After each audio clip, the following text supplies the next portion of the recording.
Good evening po sa inyong lahat. Saan dako kayo sa mundo naroroon. At kamusta po kayo? Ating pong pag-usapan ngayon ito pong issue po sa pagbabalik ng mandatory ROTC. Ayan po. At ikalawa na ating pag-usapan, ito pong Office of the Solicitor General na ay mayroon pong sariling pag-aaral tungkol po sa issue ng Sabah ng pagka-award ng Prince Court doon po sa Sultanate of Sulu. So mayroon pong sariling pag-aaral ang ating Office of the Solicitor General ngayon. Dahil nga po dyan sa issue na yan, atin po yung pag-usapan. Mamaya lamang. At sunod po na ating pag-usapan, ito kayang barangay election ay matutuloy na kaya? Ayan po yung ating pag-usapan din po mamaya sapagkat sa ngayon mga kababayan ay hindi pa po tiyak at walang malinaw na announcement ang Pangulo o ang ating gobyerno kahit ang Congress tungkol po dito sa barangay election. Pero marami pong mga politiko na gustong i-suspindi muna itong barangay election. Yan po. Itong pag-usapan din po natin, ito pong pagpapalabas ng isang pelikulang ginawa ng show business, mga kababayan, na pinabagatang Made in Malacanang.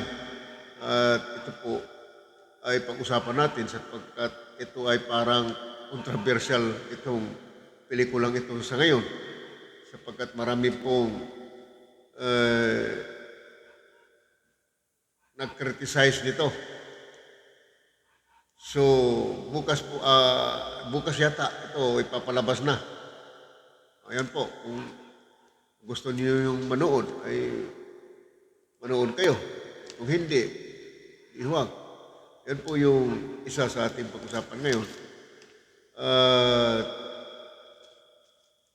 Bago po tayo magpatuloy, ay imbitahan ko po kayo na mag-subscribe po sa ating channel, YouTube channel, Money TV Komentaryo, at para doon sa ating mga kababayan na hindi pa po nakapag-subscribe. So, sa ating pagpapatuloy mga kababayan,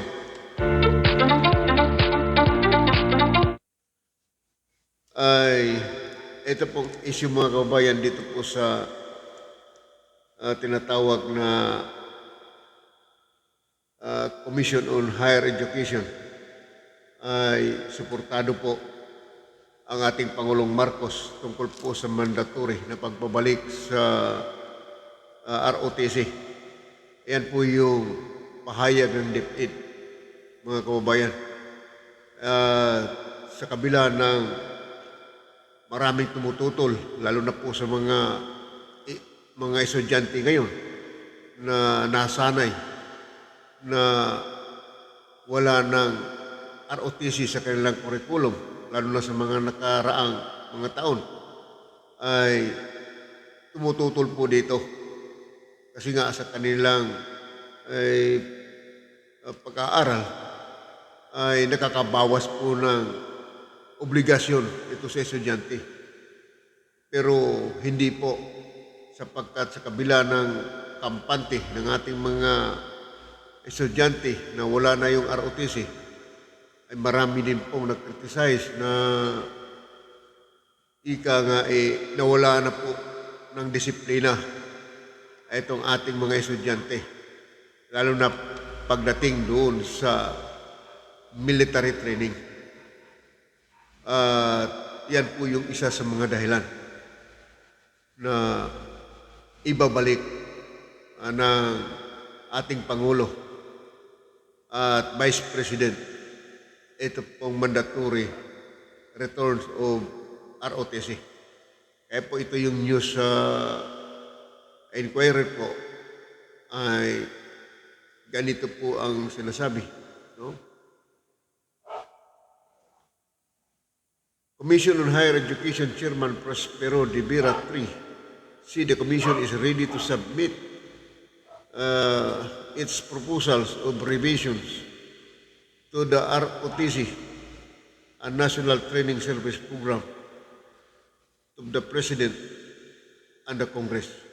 100% full support kami dyan sa statement ng ating Pangulo dahil matagal na naming pinag-aaralan ito.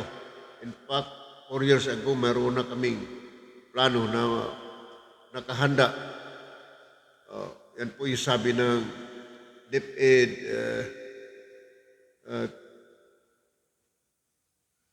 DepEd Commissioner. Yan po. 100% full support kami yan sa statement ng ating Pangulo dahil matagal na naming pinag-aralan ito. In fact, 4 years ago, mayroon na kaming plano na nakahanda na kung ano ang mga revision na mangyayari ang pagkakaroon ng ROTC sa senior high. He said in a public briefing. So malinaw po na suportado ng Commission on Higher Education ito pong pagbabalik ng ROTC. Ayan po yung dahilan, mga kababayan. Kaya ngayon ay nagiging maraming kritisismo na lumalabas sa ngayon dahil nga po dyan sa pagbabalik ng ROTC. Para po sa akin, itong ROTC ay maganda po yan. Kami nung araw ay dadaanan namin po yan, mga kababayan, at talagang matindi ang training po namin noon. Nung kami high school pa lamang, talagang parang totoo na pong sundalo ang training namin. Kaya maganda po yan, nakakatulong sa mga estudyante. Una dyan, nadidisiplina ang mga estudyante dito. So, samantala mga kababayan ay pag-usapan din naman natin itong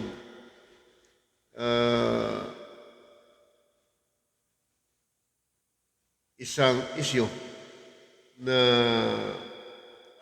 tungkol po sa Office of the Solicitor General, mga kababayan, na tungkol po doon sa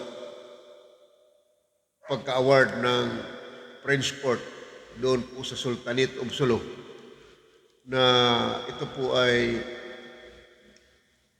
pinababayad ng 14.9 billion US dollars, mga kababayan, ang Malaysia doon po sa Sultanate of Sulu. Kaya ditong isyong ito, mga kababayan, ay hiwalay na pinag-aralan ng ating Office of the Solicitor General. Ano nga po ba ang magiging assessment ng ating bansa. Babasahin ko po sa inyo sa GMA News. The Office of the Solicitor General on its own is carefully studying the legal and constitutional implications, if any, of the arbitral award in favor of the heirs of the Sultan of Sulu. Guevara said, when asked if the Philippines would have any role in the case before the French Arbitration Court, the heirs of the 19th century Sultanate are seeking to seize Malaysian government assets around the world in a bid to enforce a $14.9 billion arbitration award they won against the Southeast Asian nation. So yan po yung nangyayari. Aba, mahirapan po at masyadong mabigat itong $14.9 billion mga kabayan na award mga kabayan doon sa Sultanate of Sulu. Ang Malaysia nito ay talagang nahihirapan siya dito ngayon mga kabayan. Pero ito pong pagkapanalo na ito sa Prince Celebration mga kabayan ay pansamantalang sinagot ito ngayon ng Malaysia at pansamantalang pinatitigil ng maikling panahon. Pero ito mga kabayan ay good news ito para po sa ating mga kabayang sultanate yan po sa Sulu. Ano po? Kaya dito lumalakas ang paniniwala natin na itong Sabah ay posible daw pong may babalik po sa Pilipinas. Yan po yung sang-ayon sa mga komento ng ilan dyan. So yan po yung good news mga kababayan. Ang Malaysia dito ngayon ay mahihirapan talaga sila dito ngayon. Malaking problema nila ito. Samantalang nung nakaraang panahon ay patawa-tawa lamang sila. At mandami nilang mga dahilan na sinasabi na wala na daw po karapatan ang Pilipinas at ang Sultanate of Sulu na bawiin ito. Yan po. So, pag-usapan din po natin mga kababayan itong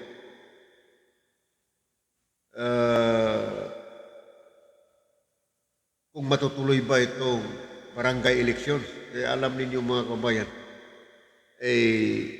marami sa ating mga kaibigan na barangay chairman ay sa ating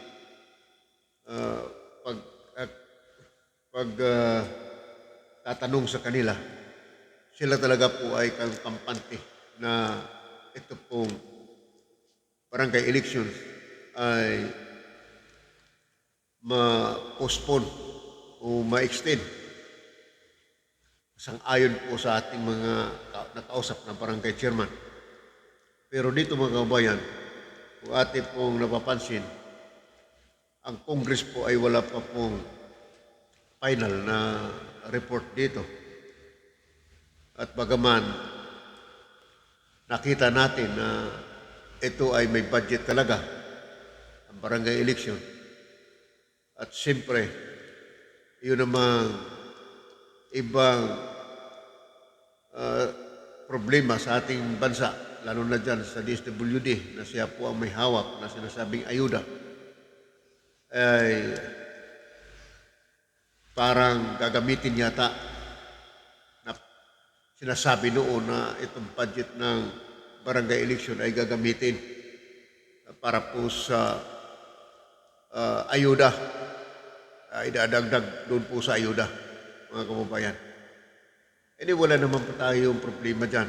Kung mahalaga lamang dito na mapag-usapan natin ito dahil wala pa pong official na announcement o yung Congress, Malacanang, at bagamat mayroon pong mga pabor na dyan sa Congress na i-extend ang barangay election. Yan po mga kababayan. Pero kung matutuloy ang eleksyon sa Disyembre, wala pong masamang tinapay dyan. Kung hindi naman, okay lang din mga kababayan. Yan po yung ating posisyon dyan. Sapagkat kung ating nga namang iisipin, kamakailan lamang nakaraang buwan ng Mayo ay nagkaroon tayo ng national election. At alam naman po ninyo na malaki po ang gastos natin doon, ang gobyerno.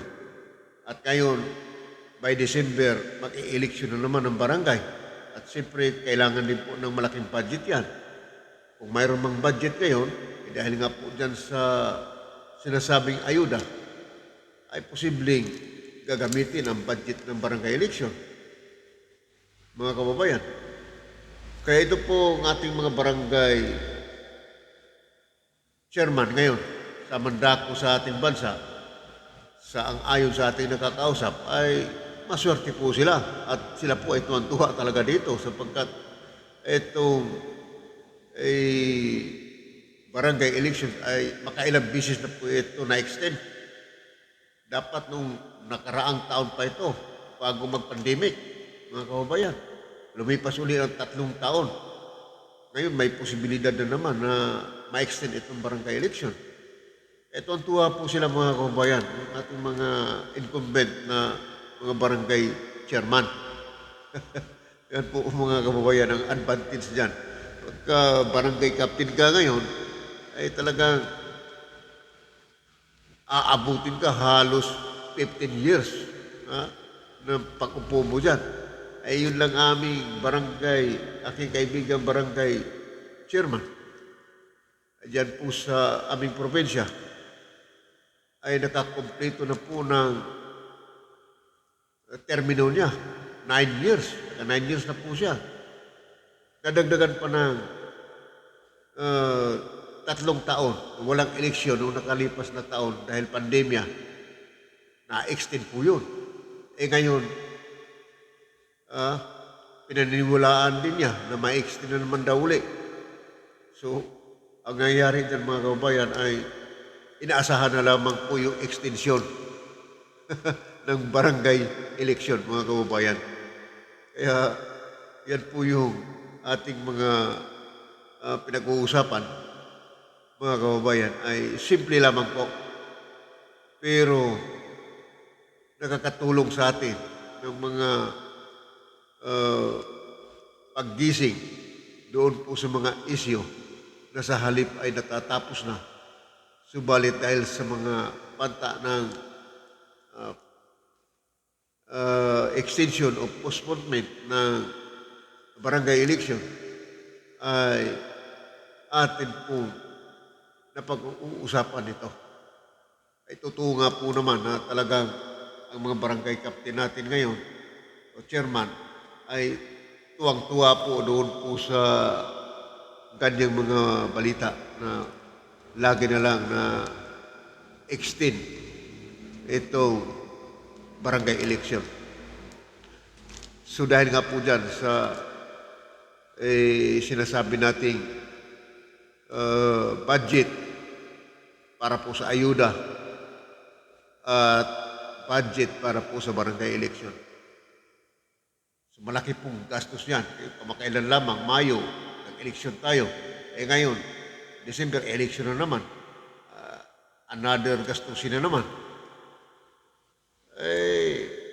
Tingnan natin kung ano nga ba yung final na kapasyahan nito. Kung ang Congress magpasa nito na i-extend, wala pong problema dyan. So, dagdag ko lang po mga kababayan, ito pong movie, mga kababayan, pelikulang Made in Malacanang, mga kababayan. Last week pa ito ay pinag-aaralan, nababasa, mga kababayan. Pero sa akin pong pananaw dito, lalo dumadami yung kritisismo dito, mga kababayan, nagiging controversial siya. Dahil nga po, kaya po natin ito pag-usapan ngayon sapagkat ito po ay nagiging mahalaga para sa atin sapagkat ito daw po Made in Malacanang. Ito daw po ang pelikulang pagsasalarawan doon po sa buhay ng mga Marcos sa Malacanang noon sa panahon ni dating President Marcos Sr. At titingnan po natin kung ito pong pelikulang ito ay tumpak ba talaga doon sa kasaysayan. Yun po yung ating hahanapin doon. Ay para po sa mga manonood, kasi bukas na po yata ang showing nito. Eh, kung gusto niyo manood, manood po kayo. Pero kung hindi, okay lang. Para doon sa mga ayaw manood. Pero para sa mga gustong manood, manood po kayo bukas. Para makita ninyo kung ma-evaluate ninyo o natin kung totoo nga bang tumpak noon sa buhay ng mga Marcos noon sa Malacanang. Yan po, tatandaan po natin, nagiging controversial po yung pelikulang ito. Kaya po natin pinag-uusapan ito.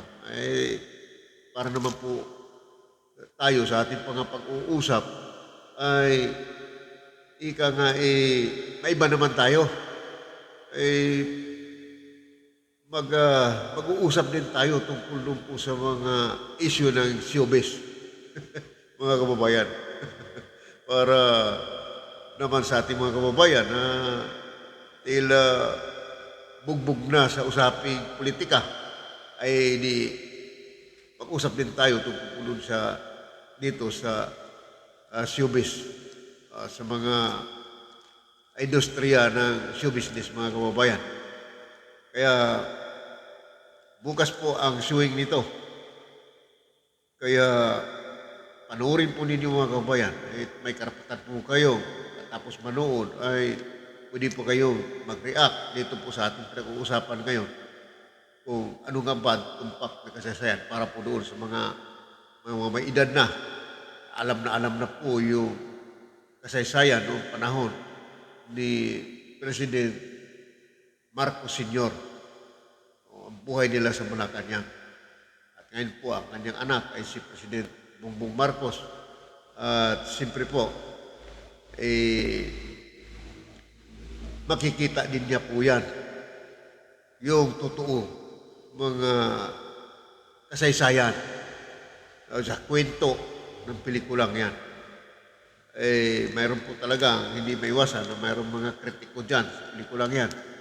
Siyempre, una na dyan, yung mga anti-Marcos, mga kabayan. Wala naman po tayong masamang tinapay na pinag-uusapan dito. Ito po ay issue lamang sa pelikula na ay papalabas na po bukas.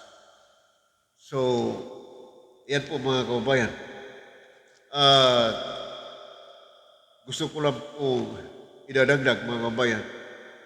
Ito po, DSWD, mga kabayan, Secretary Erwin Tulfo, ay pinapanumpa niya po, mga kabayan, ang mahigit 20 or nasa mga 22 ng mga undersecretaries o leader ng kanyang departamento na pinangungunahan, mga kababayan.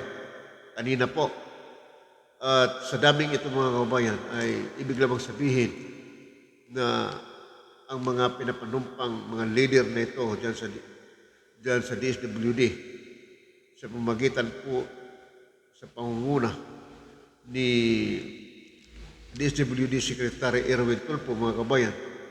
Inuulit ko po, kanina pinapanumpa niya po itong kaniyang mga undersecretaries o mga leader sa kaniyang tanggapan kanina. At ang mangyayari dito sa daming mga leader dyan sa o undersecretaries, pagpalagay natin dyan sa kaniyang pinapanumpa kanina, ay tiyak na pinagtitibay ni Secretary Erwin Tulfo yung kanyang tanggapan at lalong sumigla po ito sapagkat itong mga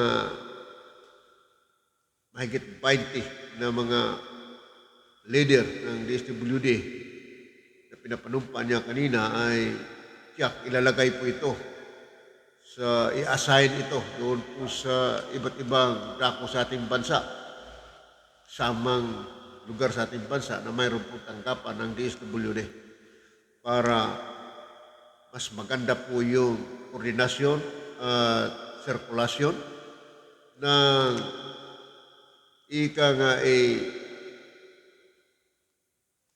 komunikasyon ng departamentong ito, lalo na doon sa pagdating po sa ayuda. At natatandaan po natin na ang ayuda, ito mga kabayan, ay lalong pinaganda ni Secretary Tulfo. At sa, sa kabilisan ng kanilang pangangasiwa pagdating po sa mga kalamidad. So nakita ninyo mga kabayan, nung nakaraang linggo, nung nagkaroon ng lindol dyan po sa Abra, ay si Secretary Erwin Tulfo ay unang inatasan ng Pangulong Marcos upang inspeksyonin ang Abra. Ay dali-daling umalis ito si Secretary Tulfo, ay nakabarong pa lamang, hindi pa nakabihis, pero maring may dala siguro bisan yun mga kababayan. Ito ngayon ay ayuda issue nito. Alam niyo naman mga kababayan na itong ayuda ay tuloy-tuloy po ito na ipaabot ng Pangulong Marcos at Secretary Tulfo para po doon sa dapat bibigyan po ng ayuda. Yan po, tuloy na tuloy po yung ayuda mga kababayan. At sa ating pagbubukas naman ng klase mga kababayan ay kung inyong natatandaan ay ang Pangulong Marcos mismo dyan sa Pasig ay siya po yung nanguna sa pag-vaccine dyan sa Pasig noong nakarang araw mga kababayan. Ibig pong sabihin na yan po ay inihahanda para po sa pagbabalik ng face-to-face classes mga kababayan. Kaya nga po yung bakuna ay muling pinaigting ng ating Pangulo. Diyan po sa Pangulo niya dyan sa Pasig ay dahil nga po dyan sa paghahanda ng pagbabalik ng face-to-face classes. Ay ito pong pagbabalik ng Brigada Eskwela. Ay po ang tawagin, Brigada Eskwela. Pagbabalik ngayong next month ba ito? Ngayong next month? Next week? Next week na mga kababayan. At next month. Yun na nga po yun. Kasi babalik na po yung face-to-face classes. O yung tinatawag na Brigada Eskwela. Yan po. Yung isyong ito mga kababayan ay mahalaga ito para po sa ating mga magulang sa karamihan sapagkat ang lahat po dito ay involved sa kasalukuyang face-to-face classes kung saan nung mga nakaraang taon ay puro lockdown ang nangyayari dahil nga po sa pandemic. Ngayon po ay unti-unting lumuluwag na po yung ating pamalaan sa pagbubukas ng pagbabalik ng face-to-face classes o Brigada Eskwela. Kaya nga po ay pinangungunahan ng Pangulong Marcos ang bakuna dyan po sa Pasig noong mga nakarang araw. Yan po yung dahilan. So, alam niyo yung ating mga pinag-uusapan mga kababayan ay inuulit ko po ay simple lamang. Hindi na po tayo nakatutok lahat sa politika, hindi katulad dati na panahon ng kampanya, ay hindi na po tayo, kundi tayo po ay tumatalakay na lamang doon sa mga isyo ng pampamilya. Minsan itong, katulad sa ating pinag-usapan kayo na itong movie na Made in Malacanang, nakakapagpaluwag po ng isipan po yan sa ating mga kababayan at sa ating mga kababayan naman na punong-puno na ang isipan sa kwentong politika. Ito, a-adjust na ulit po tayo mga kababayan. Dito na po tayo sa mga kasalukuyang nagaganap sa ating bayan na katulad ng Brigada Eskwela at pagbalik ng face-to-face classes. So yan po mga kababayan. At dito ay ang ating mga pinag-usapan ay sulit na sulit po yan mga kababayan. So, pansamantala mga kababayan ay yan lang muna po mga kababayan ang ating update sa ngayon. At muli po tayo magkita-kita sa ating susunod na video. At huwag pong kalimutan na mag-like at subscribe sa ating channel. Ay God bless po sa inyong lahat.